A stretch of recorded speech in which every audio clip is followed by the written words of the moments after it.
colleague for years, Hyun Lee, a great friend and colleague, and then Congressman Jim Moran. I'm not going to be as long-winded as Jim. I did want to make a couple confessions on the front end. One, I am up for re-election on Tuesday, so I've got to get out the door as soon as I make this speech and start knocking on doors. If you live in Fairfax Falls, Church, Tysons, please vote for Chap. And then secondly, thank you. And then secondly, I know nothing about science and technology. I really know very little, so I'm in awe of these graduates and what they've accomplished. I'm really a history guy, and I love history, and I love the history of this nation. And I love it because it changes so much, and you all are a witness to that. I look out in this audience and I see so many people that have come to this country maybe recently, maybe generations ago, but have added to this unbelievable mosaic that we have, which is American culture. Now, my mother's family has been around a long, long time before the Revolutionary War. And I say that because I heard the national anthem sung, and we actually sung it up here on stage. Jim was singing, I felt like I needed to sing. And the words of that anthem are actually meaningful because they relate back to an important part of American history. You know, when America first declared its independence from England, people thought it wouldn't last.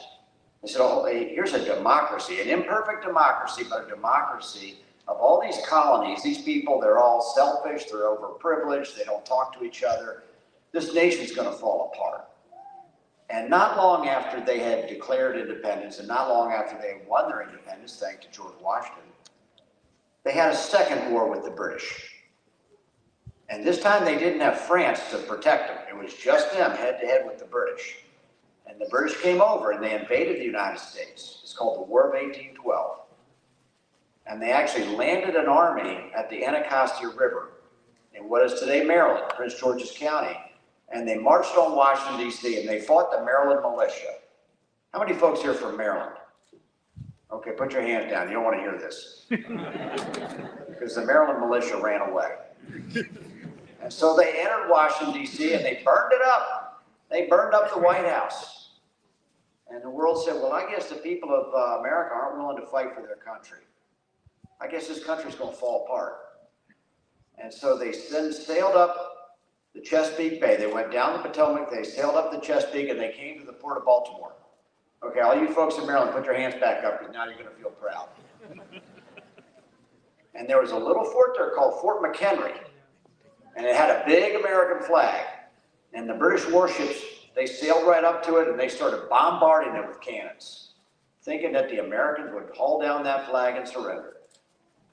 And there was a prisoner on the British warship called Francis Scott Key. And he said all night, he saw the bombs going off over that fort. Bang, bang. And each one would illuminate the flag. And in the morning, that flag was still there. Those Americans were still there. And those British warships sailed away. And about 6 months later, a mean old man called Andrew Jackson won one of the great American victories of all time at the Battle of New Orleans and chased the British out of Louisiana. And suddenly that nation was going to survive. Imperfect. But it proved that people were willing to fight for this nation. And so I just want to add a codicil to what Congressman Moran talked about being a better person and being bigger than just your tribe or your nation or your religion, and that's all true. But let me add one more point. This is a great nation, but you got to fight for it. Because people are dropping bombs on us all the time. I don't mean actual bombs, but I mean people are saying things and doing things that rupture our democracy, that go to the heart of our democracy. This is a great nation. But we got to fight for it. We got to keep that flag flying. We got to keep it flying. So I just simply say, I'm not going to be long. I do have to take off these robes and run back out and knock on doors. But just keep fighting for what we're doing.